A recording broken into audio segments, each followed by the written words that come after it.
In this video, I'm going to talk about the humble weight training equipment that I'm holding in my hands, resistance bands. I'm going to talk about the inherent strength and weakness of resistance bands, its application in different training stages, as well as the reason why I'm so fond of them lately, and then nickname them the sauerkraut in weight training. And if you're someone who has been ignoring their existence for too long, you might want to flip your attitude towards those humble bands 180 after watching this video, because that might just be the secret weapon that can help you unlock more potential muscle growth, particularly if you're someone advanced like me.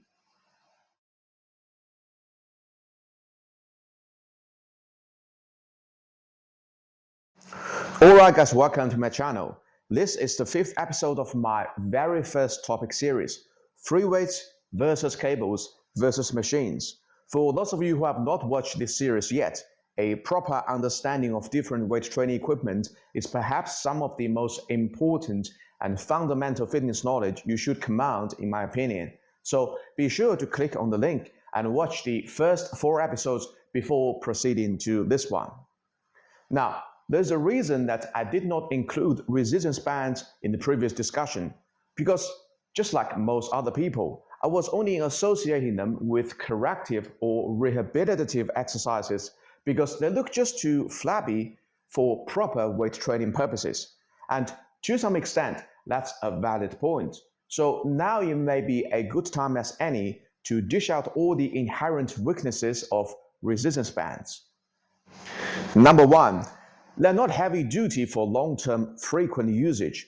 Compared to steel that is extremely resistant to wear and tear and therefore dominates the weight training room, resistance bands are just not sturdy enough to sustain the wear and tear imposed by thousands of forceful repetitions. The rubber will gradually age, break down, and lose its elasticity, and eventually snap out on you on a particular occasion. Although they are cheap to replace, and snapping out will not cause any severe injury as free weights would do, it is still an annoying minor issue nonetheless. Number 2, they lack the ability to provide constant tension during the whole range of motion, as the tension can only be created by stretching the bands. Your muscle will only be loaded during the concentric or contracting phase. When you let loose the bands, you pretty much lose all the tension, and therefore your muscle will not be loaded during the eccentric phase.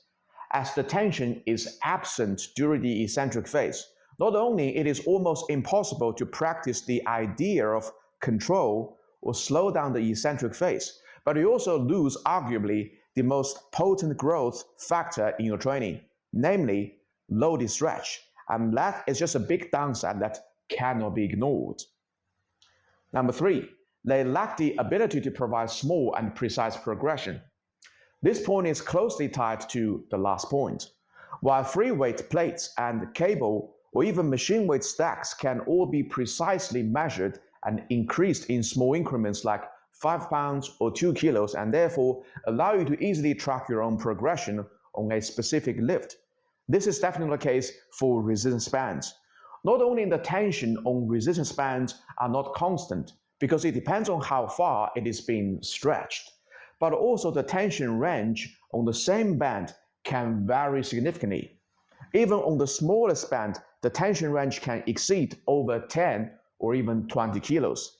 That is too much of an incremental increase for progression, and the variable resistance will only make it even more difficult for you to track your progression.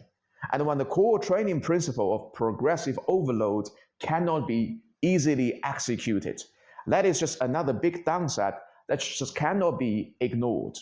If point 1 is only an annoying minor issue, then point 2 and 3 are simply glaring weaknesses. That's why resistance bands are never considered the main dish for weight training.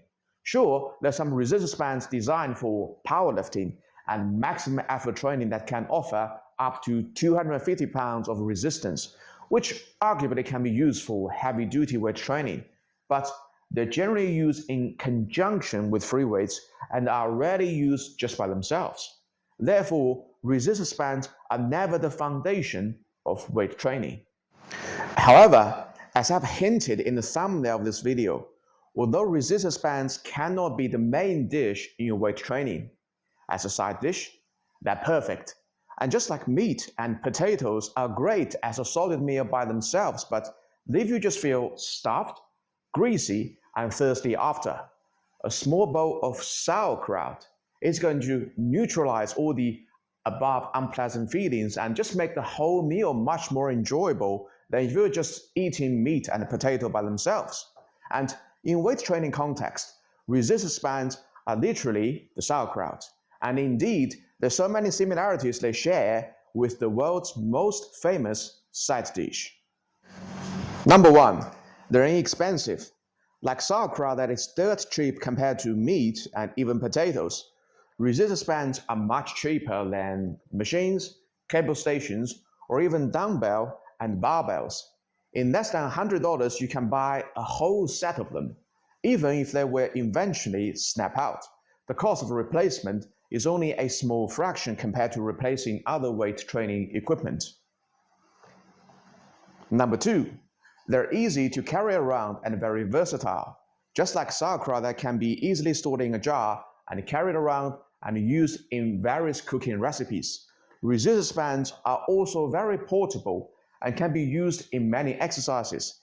The classic banded pull apart, the side lateral raise, or even the most iconic bicep curls. They can all be done by resistance bands.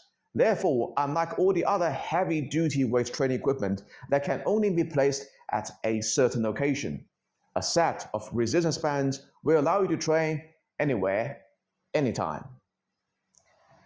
Number 3, they complement the main dish very well. Just like sauerkraut can neutralize all the unpleasant feelings brought out by meat and potatoes, resistance bands used in conjunction with free weights in all basic movements are going to make them much better in all different training stages. Case in point, I was doing banded assisted pull-ups for 3 months straight back in August 2021 when I first started my training. And that was the reason why I bought the whole set of resistance bands in the first place. And I can still vividly remember how I gradually progressed from extra large band to medium band to extra small band to finally I was able to do bodyweight pull-ups in Christmas 2021. So without a doubt, resistance bands can be a huge help to novice lifters who struggle to do bodyweight dips and pull-ups. They may be less helpful when you are intermediate because they're not very good at progression tracking, but you can still use them to change the resistance profile of the exercise to make it more effective or more difficult. For example, doing banded bicep dumbbell curls to keep the tension at the top instead of losing it, or doing banded push-ups to increase the difficulty of this bodyweight movement. And when it becomes very, very advanced, their importance will be prominent again. The unique resistance profile, meaning the harder you stretch, the more tension the band is going to provide, makes them ideal to train for explosiveness and break the strength plateau. That's why powerlifters have been using them for decades in that dynamic training method. So regardless of whether you're a beginner, an intermediate, or an advanced, resistance bands can always help you improve your main lifts in one way or another. However, that's still not the reason why I'm so fond of them lately. The reason I'm so fond of resistance bands are, ironically, the exact same weakness I've just mentioned a few minutes ago, that they lack the ability to provide constant tension during the whole range of motion, or more specifically, they don't provide any tension at all during the eccentric phase. Interesting, isn't it? Suddenly, the greatest weakness turns to be the greatest strength of resistance bands. What a classic example of one person's poison is another one's medicine, right? If you're still confused about what I just said, please allow me to do a little bit of explanation. I'm not saying that eccentric phase, particularly loaded eccentric stretch, is not important for muscle growth. But it is equally important to realize that muscle tissue damage is also primarily created during the eccentric phase. More muscle tissue damage means more repair. More repair means more recovery demand. And as the saying goes, you can only train as hard as you can recover from. Therefore, too much eccentric stretch will eventually exceed your recovery capacity and slow down your progress. This is of particular importance in high-volume advanced hypertrophy training context because for every advanced lifter, there will come a time that you have to control your training volume in order to stay within your own recovery capacity. That's why focusing on stretch-based exercises are actually not a very good idea for advanced lifters. In comparison, concentric phase or muscle contractions create very little to no significant structural damage to muscle tissue. Very little damage means very little repair. Very little repair means very little recovery demand. Therefore, you can pretty much power up as high training volume as you want when you perform contraction-based exercises and not worry so much about your recovery is going to be an issue. And by the same token, this is of particular importance in high-volume advanced hypertrophy training context because it means that training volume is virtually no longer a limiting factor for muscle growth. That's why a lot of advanced lifters place a big emphasis on contraction-based or so-called pump exercises. And by now, you probably have figured out why I'm so fond of resistance bands lately, because they maximize the benefits of contraction phase and minimize the downsides of eccentric phase, as the tension is only created during the concentric phase, and the harder you stretch the band, the higher the tension is going to be. Therefore, you can train as hard as you can. Meanwhile, as the tension is absent during the eccentric phase, your muscles receive almost no damage. Therefore, you can train as high volume as you can without worrying about any recovery issues. This wicked combination perfectly aligns with the request of an advanced lifter. Train as hard as you can, as high volume as you can, and accumulate as little recovery demand as you can. That's why I've arrived at the conclusion in the beginning of this video. Resistance bands are the secret weapon that can help you unlock more potential muscle growth, particularly if you're in advance. My fondness of resistance bands may be purely based on serendipity, but my conclusion of resistance bands is definitely based on thorough logical analysis.